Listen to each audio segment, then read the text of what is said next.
Her name was Alice, 62. She used to teach music at the local school. Now, she just lived. A small house, a tidy garden, lemon tea, a few books, and a bit of silence. Every Sunday, she went to the city park. Not because she had to, but because she wanted to. There, under the old tree, was a bench, the same one she used to sit on with Tom. Tom. He hadn't been her great love in youth. Quite the opposite, they met late. She was 40, he was 43. Both already had their own lives, she with a husband who had long gone his own way, he with the kind of silence he never quite knew how to share. They met in line for apples. Smiled at the same time, and felt awkward. Then met again in the park. And again. The silence between them felt warm. They never lived together. Never married. But every week, they came to that bench. They just sat. Shared sandwiches. And silence. Tom left quietly. A stroke. She heard it from a neighbor. She never got to say goodbye. The first week, she couldn't breathe. The second, she drank tasteless tea. The third, she went to the park. Sat on the same bench. And stayed. For a long time. That became her new ritual. Coming to the bench. Setting down a second cup of coffee beside her. And silently watching the leaves grow old. One day the bench was closed off, fresh paint. She sat a little further away. But it wasn't the same. "Do you always sit right here?" a man in a hat asked. Gray-haired, with a mustache. Around 65. "Always," she said. "Strange," he replied. "I walk here all the time. And never noticed you before." It wasn't an invitation. Just a fact. Next week, he was there again. Brought a thermos. "You know," he said. "I think your bench is dry now. May I?" "Who are you?" "Just Ben. Retired. A father.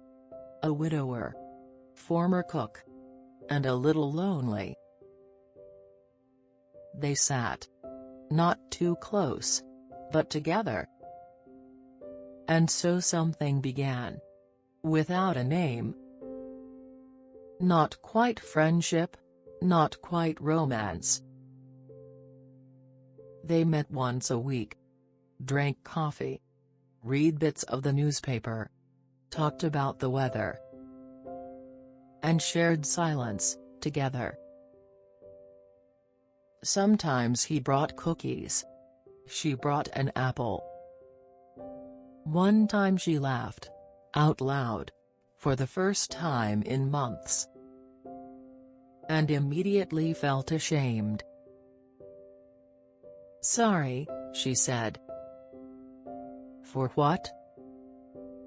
"I don't know if I have the right to feel this light." What would Tom say? She thought for a while. Probably ask if the cookie was any good. One week she didn't come. She had a cold. Ben sat alone.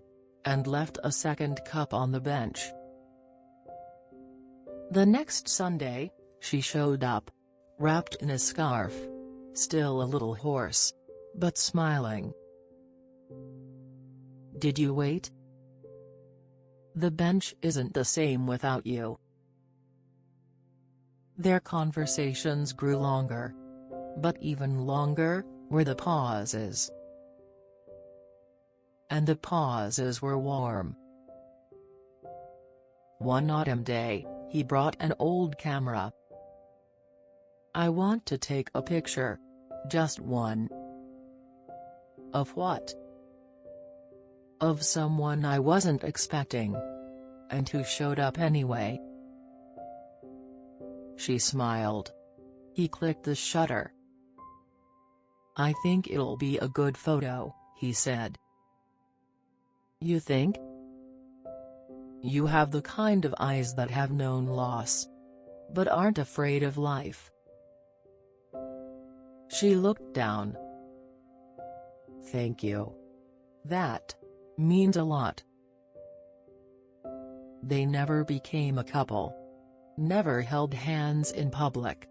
Never called it love. But every Sunday belonged to them. At the cafe, she now ordered 2 coffees, 1 sandwich to share, and picked up a newspaper. And at the end of each meeting, he'd say, "See you next Sunday, Alice." "If the bench is free, Ben." A year passed. Then another. Her garden grew fuller. And on the kitchen shelf, a new jar of honey. His favorite. And 1 photo in a frame. 2 shadows on a bench. And the light between them.